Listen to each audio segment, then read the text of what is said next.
ஆன்மீக நண்பர்கள் அனைவருக்கும் அன்பு கலந்த வணக்கங்கள். இன்றைக்கு நாங்கள் ஆன்மீகம் சம்பந்தமான பதிவில் ஒரே மலையில் 9 நரசிம்மர் தலங்கள் மர்மங்கள் நிறைந்த அகோபிலம் வழிபடலாம் வாங்க. ஆந்திர மாநிலத்தில் கர்னூல் மாவட்டத்தில் அமைந்துள்ள அகோபிலம் நரசிம்மர் கோவில் மிகவும் பிரபலமானதாகும். இந்த கோவிலில் ஆந்திராவில் அமைந்துள்ள திவ்ய தேச கோவில்களில் ஒன்றாக திகழ்கிறதா. கிழக்கு தொடர்ச்சி மலையில் அமைந்துள்ள இந்த தலம் உள்ளூர் மக்களால் கருப்பு மலை கோவில் என்றும் அழைக்கப்படுகிறதாம். கிழக்கு தொடர்ச்சி மலையில் அமைந்துள்ள இந்த தலம் உள்ளூர் மக்களால் கருப்பு மலை கோவில் என்று அழைக்கப்படுகிறது. 2 பிரிவுகளாக அதாவது அகோபிலம் பிரிக்கப்பட்டுள்ளது. மலை அடிவாரத்தில் அமைந்துள்ளது கீழ் அகோபிலம், மற்றது மலை உச்சியில் அமைந்துள்ளது மேல் அகோபிலம் என பிரிக்கப்படுகிறது. கீழ் அகோபிலத்தில் பார்த்தீங்கன்னா பிரகலாத வரதர் கோவில் அமைந்துள்ளது. மேல் அகோபிலத்தில் பார்த்தீங்கன்னா அகோர நரசிம்மர் வீற்றிருக்கிறாரா. பிரகலநாதன் தந்தையான இரண்யன் தன்னை விட வலிமையான எவருக்கும் தோல்வியடையாமல் இருக்க வரம் பெற்றிருந்தானாம். இதனால் தன்னை கடவுள் என்று கருதி ஆணவம் கொண்டானாம். தன் மகனான பிரகலநாதன் கூட தன்னை வணங்க வேண்டும் என்று வற்புறுத்தினானாம். ஆனால் பிரகலநாதன் விஷ்ணுவை தன் கடவுளாக வணங்கினானாம். இதனால் இரண்யன் பிரகலநாதனை கொல்ல முயற்சி செய்தானாம்.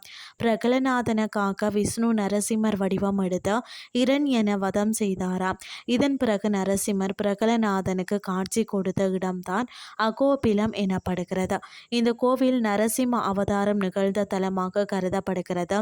இங்கு பிரகலநாதனுக்கு காட்சி கொடுத்ததால் தான் மூலவர் பிரகலநாத வரதன் எனப்படுகிறார். மலைக்கோயிலில் பிரகலநாதனுக்காக பார்த்தீங்கன்னா நரசிம்மர் வழிபட்ட உக்ர ஸ்தம்பம் தூண் உள்ளது. அது மட்டுமில்லாமல் திருமாலின் நரசிம்ம அவதாரத்தை தரிசிக்க விரும்பிய கருடனுக்காக இங்கு 9 வடிவங்களில் நரசிம்ம மூர்த்தி காட்சி கொடுத்ததாகவும் அந்த நரசிம்ம மூர்த்திகளை பார்த்தீங்கன்னா கருடன் பூஜை செய்து வழிபட்டதாகவும் தல புராணங்கள் சொல்கிறது. அடர்ந்த மலை ஆபத்தான பகுதிகளில் அமைந்துள்ள நரசிம்மர் கோவிலுக்கு மாலை 6 மணிக்கு மேல் பக்தர்கள் அனுமதிக்கப்படுவதில்லையா. இந்த கோயிலில் 85 உயரமுள்ள ஒரே கல்லால் ஆன தூண் இன்றும் உள்ளதாம். இதை பார்த்தீங்கன்னா ஜெயஸ்தம்பம் என்றும் அழைக்கின்றனரா.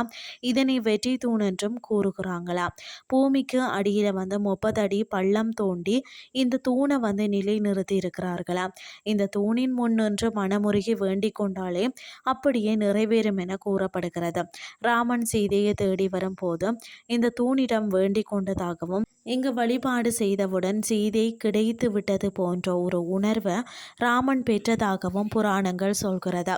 அது மட்டுமில்லாமல் ஒரே மலையில் 9 நரசிம்ம தலங்கள் அமைந்திருப்பது இந்த கோயிலின் தனி சிறப்பாகவும் இருக்கிறது.